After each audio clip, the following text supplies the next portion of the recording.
Historically, people say sell in May and go away. However, this month of May was one of my best yet, as I reached new all-time highs and I also surpassed that £20,000 milestone. A lot of this appreciation was due to the ceasefire finally being agreed upon and the tug of war between semis and software finally seeming to have played out. In this video, I'll be breaking down my portfolio on Trading 212. I'll be showing the progress I've made, the dividends I have received, and the two new positions I have recently started or DCA down into. This is the Bumming Bull Investor, so let's get into the video. So having a look at my Trading 212 dashboard. Year to date, I'm up about 13.6% or £2,300 in profit. That's taking my total portfolio value to about £21,500. Decent progress, especially since the absolute lows of this year around March 30th, where I was actually down £2,000. I had lost all my profit from the previous year. I had been constantly buying and putting money into my account. That's why we can see it's up, but it's still kind of quite flat. Then since the bottom, it has been a massive move up. I am now up 13%, decent returns, and especially taking into account the S&P returns about 7 to 8% a year, I'm happy with this progress. So having a look at my individual companies. First up, we have the S&P 500. In this last month, I'm up about 6.5%, about £200 in profit. Every single time I get paid from work, I do buy into this. The next up, we have Google, up about 10% in this last month. Now, this is one of my favorite holdings just because of how strong of a company Google is. People were doubting Google this time last year, and I bought in right near the bottom. Since then, I've doubled my money. Again, I'm happy to hold this for the long term. Then we have Nvidia. In this last month, it's quite flat, only 1%, not much of a move. But you have to understand and realize that this is one of the biggest companies in the world for a reason. I don't mind holding this for the long term, especially knowing that it's going to grow and compound. I can't see AI going anywhere, and this whole AI ecosystem with all these memory names, semiconductor names, they will shoot up and shoot down. I can see Nvidia being here forever. A company that's absolutely shot up again in this last month, as well as the last 3 months of the last year. All it does is go up, is Nebius. 64% once again. I do really like this company. Most of this position is gains, and I'm really tripled my money. I'm looking to still hold this. I'm not looking to sell out just because I still see a lot of growth and upside in Nebius. Amazon months was decent, 5% in this last month. In this last couple of years, it has been quite flat. It's been a struggle to make that move. Hopefully now we will stay above that and it will continue to grow. And this is one of them hold and sleep well at night stocks. I will probably never sell Amazon. A company that hasn't made much of a move is Meta. 6% down this last month after the earnings, but it's just flat. There's not much of a move. This in its last year, as you can see, it has not moved at all. Now, I'm definitely going to hold this for the long term just because I don't think you can doubt Mark Zuckerberg. He's shown time and time again, he's come up with different ways. I really believe in the story here, and again, I'm happy to hold. So Rolls-Royce has made decent progress in this last month, up 21%. I have made a video, especially at the absolute lows, where I was thinking that this sell-off is completely unjustified. Since then, up this month 20%, a decent sized portfolio in my position, a UK company I'm happy to hold, especially for the long term.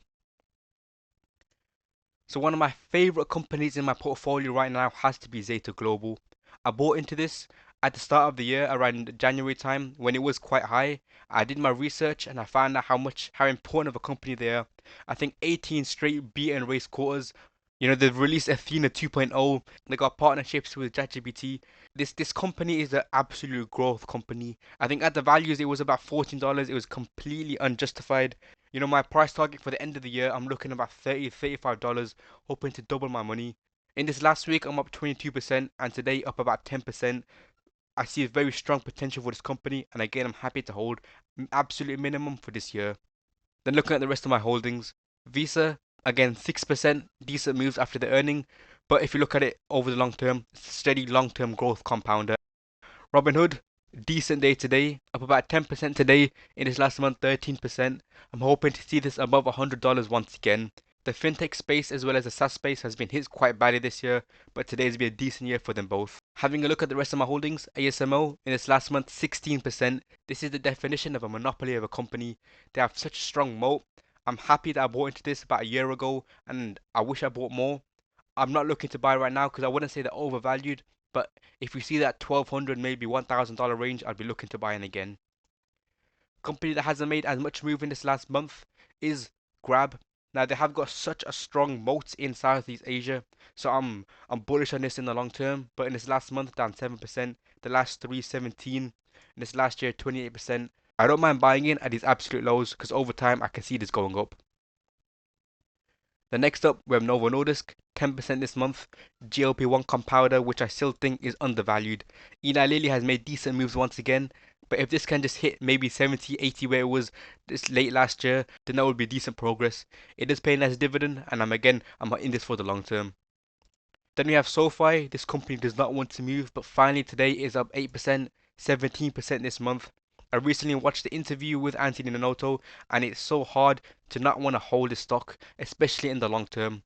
Now, if the US does receive the cut of rates, then I can see this going back up, hopefully hitting that $30 a share once again, and from there, who knows how high it could go. This Sofi and Robinhood are two very strong fintech companies. Then we have Greg's 10% this month. I don't mind holding this once again. Nice UK company and a dividend payer. Nike hasn't made much of a move. It's up 3%, which is decent, but in its last month, 27% down. Hopefully, with the World Cup coming up, I'll be able to see some appreciation. I am looking to sell out just because long term, I don't think there's as much potential, and I can see the market share slowly dying out. But we'll see what happens. Then a quick look at the rest.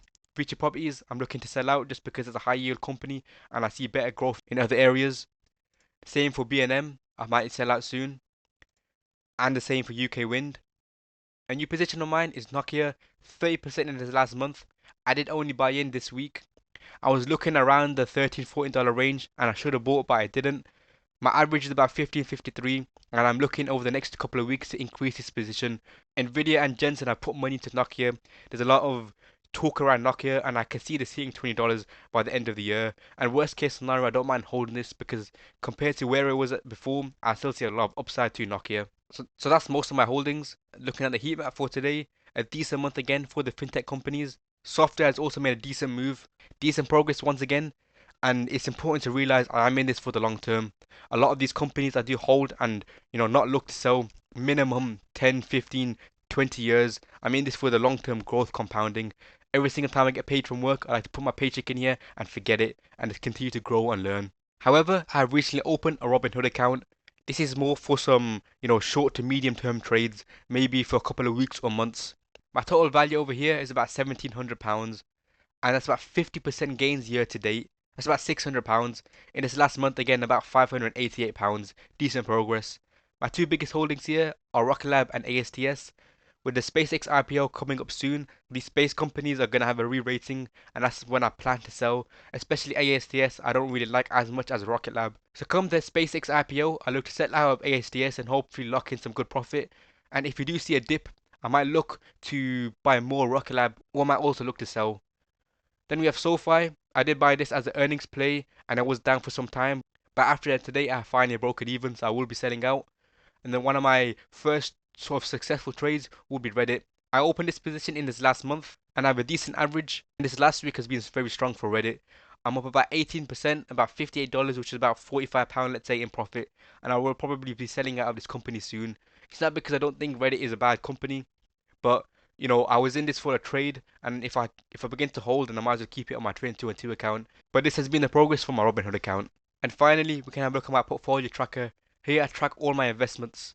So my total portfolio value is about £25,000, taking everything into account. My Train 2 and 2, Robinhood, crypto and gold. That's about 22% in the profit and about £4,700 of pure gains. All-time dividends about £150, a 1.44% dividend yield for my total portfolio. Here you can see my holdings and in the sectors that make them up. My portfolio value over time, as you can see, it just grows because I keep buying in. I don't take things out because I want to see this grow and compound over time. Decent growth for some companies, and then some big movers like here we have Nebius, again Google, and then the market value versus total cost. Now looking at my dividends received in this last month, I got paid from ASML, from Greg's today, and from UK Wind today, taking my monthly total to £27. Now I have made £75 in this first 5 months of this year, and the total value from last year was £74, so I've already overtaken last year's total, taking my new total to £150 in dividends. Now I am more focused towards growth, but it is nice receiving these dividends, and as I reinvest them, they will hopefully grow and boost my portfolio value even more. And then finally, we can have a look at my net worth. So I'm sitting about £57,000. As a 20-year-old, I think this is decent progress. I am diversified across my investments, my lifetime ISA and my pension, and I look to continue to keep putting money in and hopefully grow my portfolio over time. £25,000 in investments, about 18,000 in lifetime ISA, 12,000 in my pension, and then about 2,700 in my National Grid shares. Again, you can see portfolio value over time just increasing. That's my plan. I know there'll be times where things go down, things go bad, but over time it's up and to the right. That's what I'm hoping for. And over the next 5, 10, 20 years, that's my plan, to keep investing and keep growing and compounding over time. So that has been my monthly portfolio review for this last month of May. If you like this video and you learned anything from it, remember to like and subscribe, as it really helps out the channel. And I hope to bring you along on this journey with me. So thank you for watching, and remember, check out this next video right here.